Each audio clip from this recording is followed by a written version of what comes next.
Reports coming out right now that William Zepeda, Cameroon, is looking to face off against Tevin Farmer again in a rematch.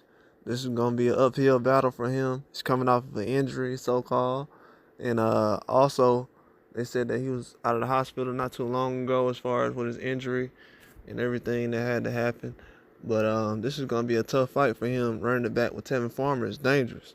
Tevin Farmer feels like he's getting robbed on the cards in the last fight.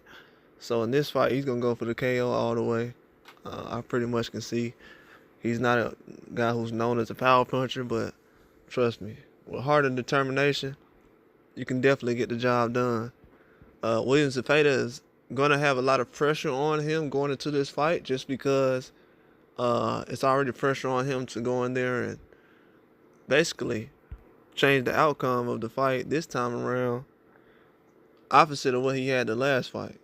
A lot of people felt like the last fight was just too close. He ended up getting dropped. They felt like he lost the fight.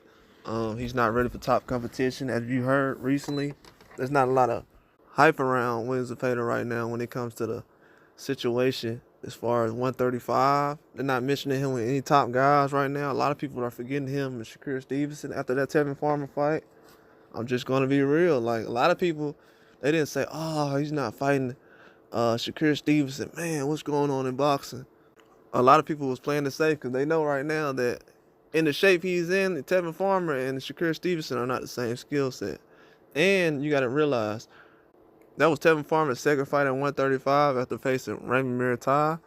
And, you know, a lot of people feel like if he would have had some more time to adjust to that weight class, it would have been a lot more dangerous for him. He looks like he has a lot more power moving up. He's a lot more comfortable. He doesn't have to cut that weight at 135 like he does at 130. And that's going to play a huge part in his performance next time going into this fight. He's familiar with the style. I don't know how Zepeda's IQ is when it comes to fighting.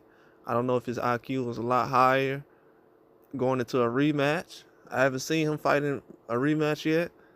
Tevin Farmer as well. So this is going to tell a lot about how these fighters will be able to adjust. Now, it seems right now that the March 29th date is a real date. It's going to be in Cancun, Mexico. And Zepeda was the person who just fought on November 16th. And the fight will be a 10-round fight. And while Farmer does not want the rematch to go 12, negotiations are now calling for it to go 12 rounds. They want the fight to go 12 rounds in negotiations. The interim title fight was approved by WBC to be a 10-round fight. So this is going to be a lot more dangerous. They feel like they're going to try to test Tevin Farmer's stamina in this fight.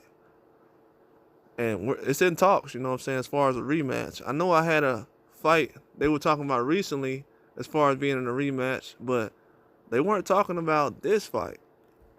They weren't saying that he was going to run it back with Tevin Farmer. So I'm very surprised in that situation, but, you know, we're going to see what happens. But Tevin Farmer is a very, very good fighter. He's not somebody who's going to go in there and lay down. He's not going there just to collect the paycheck. And Zepeda knows that at this point. And he wants to change the trajectory of his career back to where it was. He was somewhat of I wouldn't say a boogeyman, but he was looked at as a huge threat. Number one contender across the board. That's not the case anymore. Looks like Keyshawn Davis will be getting the belt before him if he's able to go out there and be successful against Dennis Moranchik. But Zepeda has a lot of pressure on him. He could lose a lot of momentum and also some big paydays and some big matchups by just looking lackluster. I think a lot of the time of him gathering himself and waiting to see what matchup he wants and everything else, it's going to backfire if he doesn't go in here and take Tevin Farmer very serious. But that's all I got. Like and subscribe.